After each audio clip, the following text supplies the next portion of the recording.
இன்னைக்கு எல்லாரும் சிரிச்சிங்களா இல்லையா? சிரிக்கலைன்னா இந்த வீடியோ பார்த்து முடிச்சதும் சிரிங்க. சரியா?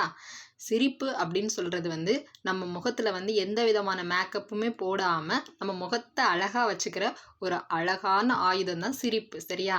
இப்போ நீங்க எல்லாருமே வந்து இந்த இயந்திரமான உலகில் வந்து ரொம்ப ஓடிட்டு இருக்கீங்கல்ல, எவ்வளோ டென்ஷன் என்னென்ன கவலைகள் இருந்தாலும் வந்து தினமும் சிரிக்கணும் நம்ம.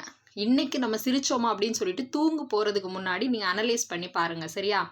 அப்புறமா வந்து பார்த்தீங்கன்னா, நம்ம வீட்ல யாராச்சும் ஒருத்தவங்க சொல்லிட்டே இருப்பாங்க, "சும்மா சிரிச்சுட்டே இருக்காத" அப்படின்னு சொல்லிட்டு. அவங்களுக்குலாம் என்ன தெரியும் சிரிப்ப பத்தி?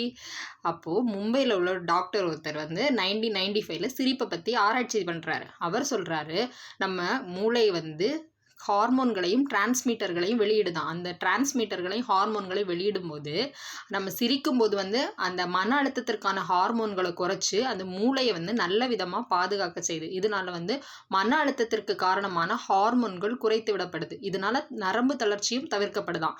அப்போ ஒரு குழந்தை வந்து ஒரு நாளைக்கு வந்து 400 முறை சிரிக்குது. அதனால தான் அந்த குழந்தையால ஆரோக்கியமா இருக்க முடியுது. சரியா?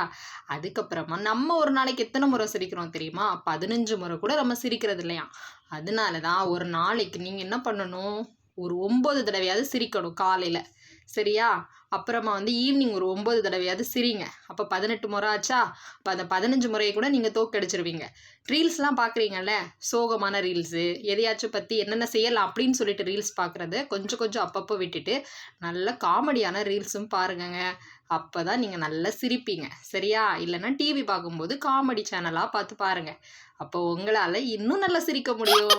ஹாய்! எப்படிங்க?